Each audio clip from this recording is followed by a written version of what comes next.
ವೀಕ್ಷಕರೇ ನಮಸ್ತೆ. ಕರ್ನಾಟಕ ಸಿಂಹ ಮಾಧ್ಯಮಕ್ಕೆ ಸ್ವಾಗತ. ಬನ್ನಿ, ನಿಮ್ಗೊಂದು ವಿಚಾರ ನಿಮ್ಮ ಮುಂದೆ ಇಡ್ತಾ ಇದ್ದೀನಿ. ಆತ್ಮೀಯ ಬಂಧುಗಳೇ, ಪ್ರೀತಿ ನಮಸ್ಕಾರ. ನಾನು ನಿಮ್ಮ ಪ್ರೀತಿಯ ಗಾಯಕ ನಟ ಶಶಿಧರ್ ಕೋಟೆ ಮಾತಾಡ್ತಾ ಇದ್ದೀನಿ, ಬೆಂಗಳೂರಿಂದ. ಭಾರತ್ ಮಾತಾ ಕಿ ಜೈ, ಕನ್ನಡ ತಾಯಿ ಭುವನೇಶ್ವರಿಗೆ ಜಯವಾಗಲಿ. ಬಂಧುಗಳೊಂದು ಸಂತೋಷ ವಿಷಯವನ್ನು ಹಂಚಿಕೊಳ್ತಾ ಇದ್ದೀನಿ. ಇದೇ ಏಪ್ರಿಲ್ 26ನೇ ತಾರೀಕು ಭಾನುವಾರ ಹುಬ್ಬಳ್ಳಿಯ ಮಹಾರಾಷ್ಟ್ರ ಮಂಡಳ ಸಭಾಂಗಣದಲ್ಲಿ ಒಂದು ವಿಶೇಷವಾದಂಥ ಕಾರ್ಯಕ್ರಮ ನಡೆಯಲಿಕ್ಕಿದೆ. ಬೆಳಗ್ಗೆ 10 ಗಂಟೆಯಿಂದ ಆರಂಭ ಆದರೆ ಸಂಜೆವರೆಗೂ ಕಾರ್ಯಕ್ರಮ ಇರುತ್ತೆ. ಇದನ್ನು ಆಯೋಜನೆ ಮಾಡಿದವರು ನನ್ನ ಬಹಳ ಆತ್ಮೀಯರಾದ ಬಹುಮುಖ ಪ್ರತಿಭೆಯ ಸಾಧಕಿ ಅಂತ ನಾನು ಗುರುತಿಸಿರುವಂಥ ಶ್ರೀಮತಿ ಮೀನಾಕ್ಷಿ ಯರಿಮಣಿಯವರು. ಶ್ರದ್ಧಾ ಫೌಂಡೇಶನ್ನ ಸ್ಥಾಪಿಸಿ ಸಮಾಜಮುಖಿಯಾಗಿ ತಮ್ಮನ್ನು ತಾವು ತೊಡಗಿಸಿಕೊಂಡ ಒಬ್ಬ ಸಹೃದಯಿ, ಸುಹೃದಯಿ, ದೊಡ್ಡ ಸಾಧಕಿ ಮೀನಾಕ್ಷಿ ಮೇಡಮ್ ಅವರು. ಇತ್ತೀಚೆಗೆ ನನಗೆ ಆದಿಚುಂಚನಗಿರಿಯ ಜನಪದ ಮೇಳದಲ್ಲಿ ಇವ್ರನ್ನ ಪರಿಚಯ ಆಯಿತು. ಬಹಳ ಸಂತೋಷ ಆಯಿತು ಬಂಧುಗಳೇ. ಆ ಧೀಮಂತ ವ್ಯಕ್ತಿತ್ವ, ಯಾರಿಗಾದರೂ ಒಂದು ಆದರ್ಶ ಅನ್ನುವಂಥ ಒಂದು ವ್ಯಕ್ತಿತ್ವ. ಸಂಪೂರ್ಣವಾಗಿ ಸಮಾಜಮುಖಿಯಾಗಿ ತೊಡಗಿಸಿಕೊಂಡಿರುವಂಥ ಶ್ರದ್ಧಾ ಫೌಂಡೇಶನ್, ಎಸ್ಪೆಷಲಿ ಮಕ್ಕಳ ಬಾಳಿಗೆ ದೊಡ್ಡ ಬೆಳಕಾದವರು ಇವರು. ಕಸದಿಂದ ರಸವನ್ನು ತೆಗೆಯುವಂಥ ಕಾಯಕದಲ್ಲಿ ಕೂಡ ಇವರು ತೊಡಗಿಸಿಕೊಂಡವರು. 26ನೇ ತಾರೀಕು ಬಹಳ ವಿಶೇಷವಾಗಿರುತ್ತೆ ಕಾರ್ಯಕ್ರಮ. ನನಗೆ ಅನಿವಾರ್ಯವಾಗಿ ಭಾಗವಹಿಸೋಕ್ಕಾಗ್ತಾ ಇಲ್ಲ, ಹಾಗಾಗಿ ಶುಭ ಹಾರೈಸ್ತಾ ಇದ್ದೀನಿ. ಇದು ಶ್ರದ್ಧಾ ಫೌಂಡೇಶನ್ನ 3ನೇ ವಾರ್ಷಿಕೋತ್ಸವ, ಮಹಿಳಾ ದಿನಾಚರಣೆ, ವಿವಿಧ ಕ್ಷೇತ್ರಗಳ ಸಾಧಕರಿಗೆ ಪ್ರಶಸ್ತಿ. ಅದು ಹೇಗೆ ಕರುನಾಡ ಶ್ರೀಗಂಧ ಪ್ರಶಸ್ತಿ, ಕೆಂಪೇಗೌಡ ಪ್ರಶಸ್ತಿ, ಹೀಗೆ ಪ್ರಶಸ್ತಿ ಪ್ರದಾನ ಇರುತ್ತೆ. ಸಾಂಸ್ಕೃತಿಕ ಕಾರ್ಯಕ್ರಮ ಇರುತ್ತೆ, ಪ್ರಶಸ್ತಿ ಪ್ರದಾನ, ಮಹಿಳಾ ದಿನಾಚರಣೆ, ಎಲ್ಲವನ್ನ ಸಾಂಸ್ಕೃತಿಕ ಸಂಭ್ರಮವಾಗಿ ನಾವಿಲ್ಲಿ ನೋಡ್ಬೋದು. ಈ ಕಾರ್ಯಕ್ರಮ ಎಲ್ಲ ರೀತಿಯಲ್ಲಿ ಯಶಸ್ಸನ್ನು ಪಡೀಲಿ. ನಮ್ಮ ಮೀನಾಕ್ಷಿ ಮೇಡಮ್ ಅವರು ಮತ್ತು ಬಳಗದ ಎಲ್ಲರಿಗೂ ಕೂಡ ನಾನು ಶುಭ ಹಾರೈಕೆಗಳನ್ನು ಸಲ್ಲಿಸ್ತಾ ಇದ್ದೀನಿ. ಜಯವಾಗಲಿ ನಿಮಗೆ, ಶುಭವಾಗಲಿ ನಿಮಗೆ, ಜಯವಾಗಲಿ ನಿಮಗೆ, ಶುಭವಾಗಲಿ ನಿಮಗೆ. ಬಾರಿಸು ಕನ್ನಡ ಡಿಂಡಿಮವ, ಓ ಕರ್ನಾಟಕ ಹೃದಯ ಶಿವ. ಸಿರಿಗನ್ನಡಂ ಗೆಲ್ಗೆ, ಸಿರಿಗನ್ನಡಂ ಬಾಳ್ಗೆ. ನಮಸ್ಕಾರ ಬಂಧುಗಳು. ಎಲ್ಲರಿಗೂ ನಮಸ್ಕಾರ. ನಿಮಗೊಂದು ಖುಷಿ ಸುದ್ದಿ ಹೇಳಕ್ಕೆ ನಾ ಇವತ್ತು ನಿಮ್ಮ ಮುಂದೆ ಬಂದೇನೆ. ನಾಳೆ ಹುಬ್ಬಳ್ಳಿಯ ಮಹಾರಾಷ್ಟ್ರ ಮಂಡಳದೊಳಗೆ ಒಂದು ಅತ್ಯಂತ ಸುಂದರವಾದಂಥ ಅರ್ಥಪೂರ್ಣವಾದಂಥ ಕಾರ್ಯಕ್ರಮವನ್ನು ಮಾಡ್ತಾ ಇದ್ದಾರೆ. ಯಾರು ಅಂತ ಕೇಳ್ತೀರೇನು? ಶ್ರದ್ಧಾ ಫೌಂಡೇಶನ್ 3ನೇ ವರ್ಷದ ವಾರ್ಷಿಕೋತ್ಸವದೊಳಗಿನ ಅದ್ಭುತವಾದಂಥ ಸಾಮಾಜಿಕವಾದ ಕೆಲಸ ಮಾಡಿದಂಥ ಆ ಶ್ರದ್ಧಾ ಫೌಂಡೇಶನ್ನಿನ ಅಧ್ಯಕ್ಷೆಯಾದ ಸಹೋದರಿ ಮೀನಾಕ್ಷಿ ಯರಿಮನಿ ಈ ಇಡೀ ನಮ್ಮ 26-27 ತಾರೀಕು ಒಳಗೆ ಅದ್ಭುತವಾದಂಥ ಕಾರ್ಯಕ್ರಮವನ್ನು ಹಮ್ಮಿಕೊಂಡಿದ್ದಾರೆ. ಶ್ರದ್ಧಾ ಫೌಂಡೇಶನ್ ಈಗ 2 ಪ್ರಶಸ್ತಿಗಳನ್ನು ಕೊಡಲಿಕ್ಕತ್ತದ. ಒಂದು ಕರುನಾಡ ಶ್ರೀಗಂಧ ಮತ್ತು ಇನ್ನೊಂದು ಕೆಂಪೇಗೌಡ ಪ್ರಶಸ್ತಿ. ಈ ಪ್ರಶಸ್ತಿ ಸಮಾರಂಭವನ್ನು ನಾಳೆ ಬೆಳಗ್ಗೆ ಇಡೀ ದಿನ ಸಾಂಸ್ಕೃತಿಕ ಕಾರ್ಯಕ್ರಮಗಳ ಜೊತೆಗೆ ಮುಂಜಾನೆಯಿಂದ ಸಂಜೆವರೆಗೂ ಆ ಮಹಾರಾಷ್ಟ್ರ ಮಂಡಳದೊಳಗೆ ಈ ಕಾರ್ಯಕ್ರಮವನ್ನು ಹಮ್ಮಿಕೊಂಡಾರ. ಬಹಳ ವೈವಿಧ್ಯಮಯವಾದ ಕಾರ್ಯಕ್ರಮ. ಎಲ್ಲ ಗಣ್ಯರು ಧಾರವಾಡ, ಹುಬ್ಬಳ್ಳಿಯಿಂದ ಆ ಕಾರ್ಯಕ್ರಮಕ್ಕೆ ಬಂದು ಆ ಕಾರ್ಯಕ್ರಮವನ್ನು ಯಶಸ್ವಿಗೊಳಿಸೋರಿದ್ದಾರೆ. ನಿರಂತರವಾಗಿ ತನ್ನನ್ನು ಇದಕ್ಕೆ ತೊಡಗಿಸ್ಕೊಂಡ ಸಹೋದರಿ ಮೀನಾಕ್ಷಿ ಯರಿಮಣಿಯವರು ಅಲ್ಲೇ ಸಮಾಜಮುಖಿಯಾದ ಕೆಲಸಗಳನ್ನು ಮಾಡ್ಕೋತ ಈ ಒಂದು ಕಾರ್ಯಕ್ರಮ ಮಾಡಕತ್ತಾರ. ಈ ಕಾರ್ಯಕ್ರಮವನ್ನು ನೀವು ಕೂಡಿ ಯಶಸ್ವಿ ಮಾಡೋಣಲ್ಲ. ನಾನು ಬರಾಕತ್ತೀನಿ, ನೀವು ಬರ್ರಿ. ನಮಸ್ಕಾರ. ಎಲ್ಲರಿಗೂ ನಮಸ್ಕಾರ. ನಾನು ನಿಮ್ಮ ರಮೇಶ್. ನಿಮಗೆಲ್ಲ ಗೊತ್ತಿರುವ ಹಾಗೆ ಶ್ರದ್ಧಾ ಫೌಂಡೇಶನ್ ನಮ್ಮ 3ನೇ ವಾರ್ಷಿಕೋತ್ಸವ ಹಾಗೂ ಮಹಿಳಾ ದಿನಾಚರಣೆ ಮತ್ತು ಸಾಂಸ್ಕೃತಿಕ ಸಂಗಮದ ಒಂದು ಅದ್ದೂರಿಯಾದ ಕಾರ್ಯಕ್ರಮದ ನಿಮಿತ್ತ ಇದೇ ರವಿವಾರ 26/4/2026 ಕೋರ್ಟ್ ಸರ್ಕಲ್ನಲ್ಲಿರುವ ಮಹಾರಾಷ್ಟ್ರ ಮಂಡಳಿಯಲ್ಲಿ ಕರುನಾಡ ಶ್ರೀಗಂಧ ಪ್ರಶಸ್ತಿ ಮತ್ತು ಕೆಂಪೇಗೌಡ ಪ್ರಶಸ್ತಿಯ ವಿಶೇಷವಾದ ಕಾರ್ಯಕ್ರಮ ಹಮ್ಮಿಕೊಳ್ಳಲಾಗಿದ್ದು, ಅದರ ವತಿಯಿಂದ ಹಲವಾರು ಸಾಂಸ್ಕೃತಿಕ ಕಾರ್ಯಕ್ರಮಗಳನ್ನು ಸಹ ಮಾಡಲಾಗ್ತದೆ. ಬನ್ನಿ, ನಾನು ಬರ್ತೇನೆ, ನೀವು ಬನ್ನಿ, ಎಲ್ಲರನ್ನೂ ಕರೆತನ್ನಿ. ಈ ಒಂದು ಕಾರ್ಯಕ್ರಮ ಯಶಸ್ವಿ ಮಾಡಿಕೊಡ್ಬೇಕಂತ ತಮ್ಮಲ್ಲಿ ಎಲ್ಲರಲ್ಲಿಯೂ ಕಳಕಳಿಯಾಗಿ ಕೇಳ್ಕೊಳ್ತೇನೆ. ನಿಮ್ಮ ರಮೇಶ್. ಎಲ್ರಿಗೂ ನಮಸ್ಕಾರ. ನಾನು ನಿಮ್ಮೆಲ್ಲರ ಪ್ರೀತಿಯ ಗಾಯಕ ನಿರೂಪಕ ವೆಂಕಟೇಶ್ ಭಂಡಾರಿ. ವಿಷಯ ಏನಪ್ಪಾ ಅಂತಂದ್ರೆ, ಶ್ರದ್ಧಾ ಫೌಂಡೇಶನ್ ಹುಬ್ಬಳ್ಳಿ ನಮ್ಮ ಸಹೋದರಿಯಾದಂತಹ ಮೀನಾಕ್ಷಿ ಯರಿಮನಿ ಮೇಡಮ್ ಅವರ ನೇತೃತ್ವದಲ್ಲಿ 3ನೇ ವಾರ್ಷಿಕೋತ್ಸವದ ನಿಮಿತ್ತ ಮಹಿಳಾ ದಿನಾಚರಣೆ ಮತ್ತು ಸಾಂಸ್ಕೃತಿಕ ಸಂಭ್ರಮ, ಜೊತೆಗೆ ವಿವಿಧ ಕ್ಷೇತ್ರಗಳಲ್ಲಿ ಸಾಧನೆ ಮಾಡಿದ ಸಾಧಕರಿಗೆ ಕರುನಾಡ ಶ್ರೀಗಂಧ ಪ್ರಶಸ್ತಿ ಮತ್ತು ಕೆಂಪೇಗೌಡ ಪ್ರಶಸ್ತಿಯನ್ನು ವಿತರಣೆ ಮಾಡಲಾಗ್ತಾ ಇದೆ. ದಿನಾಂಕ 26/4/2026 ಮಹಾರಾಷ್ಟ್ರ ಮಂಡಳ ಹುಬ್ಬಳ್ಳಿಯಲ್ಲಿ ಈ ಕಾರ್ಯಕ್ರಮ ಏರ್ಪಡಿಸಿದ್ದಾರೆ. ಬೆಳಿಗ್ಗೆ 10 ಗಂಟೆಗೆ ಸಾಂಸ್ಕೃತಿಕ ಸಂಭ್ರಮದ ಕಾರ್ಯಕ್ರಮ ಪ್ರಾರಂಭವಾಗಲಿದೆ. ನಾನು ಕಾರ್ಯಕ್ರಮಕ್ಕೆ ಬರ್ತಾ ಇದ್ದೀನಿ, ನೀವು ಬನ್ನಿ, ಕಾರ್ಯಕ್ರಮವನ್ನು ಯಶಸ್ವಿಗೊಳಿಸೋಣ. ಧನ್ಯವಾದಗಳು.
ವೀಕ್ಷಕರೇ, ನೋಡಿದ್ರಲ್ಲ, ಇಲ್ಲಿವರೆಗೂ ನೀವು ನೋಡಿದ್ದು ಏನು ಅನ್ನಿಸ್ತತೆ ನಿಮ್ಮ ಮನಸ್ಸಿಗೆ?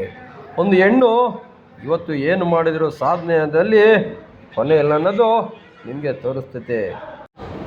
ಮೀನಾಕ್ಷಿ ಎರಿಮನಿ ಅವರು ನೋಡಿ ಹೇಗೆ ಇವತ್ತು ಸಾಧನೆ ಮಾಡ್ತಿದ್ದಾರೆ ಅಂದರೆ, 100 ಜನ ಕಲಾವಿದರನ್ನು ಕರ್ಕೊಂಡು ಬಂದು ಅವರ ಸಾಧನೆಯನ್ನು ಪ್ರಪಂಚಕ್ಕೆ ತೋರಿಸ್ತಿದ್ದಾರೆ. ಸುಮ್ಮನೆ ಅಲ್ಲ, ಅವರ ಸಾಧನೆಗೆ ಎಲ್ಲ ವಿಶೇಷವಾದ ಸನ್ಮಾನ ಮಾಡಿದ್ದಾರೆ ಅಂದರೆ ಸುಮ್ಮನೆ ಅಲ್ಲ. ಇವತ್ತು ಕರುನಾಡ ಶ್ರೀಗಂಧ ರಾಜ್ಯ ಪ್ರಶಸ್ತಿ, ಕೆಂಪೇಗೌಡ ಪ್ರಶಸ್ತಿ, ಹೀಗೆ ಹಲವಾರು ಪ್ರಶಸ್ತಿಯನ್ನು ನೀಡಿ ಅವರಿಗೆ ಸನ್ಮಾನ ಮಾಡ್ತಿದ್ದಾರೆ ಅಂದರೆ ಇವರ ಸಾಧನೆಗೆ ನಿಜವಾಗಿಯೂ ತುಂಬ ಧನ್ಯವಾದಗಳು ಹೇಳಬೇಕು.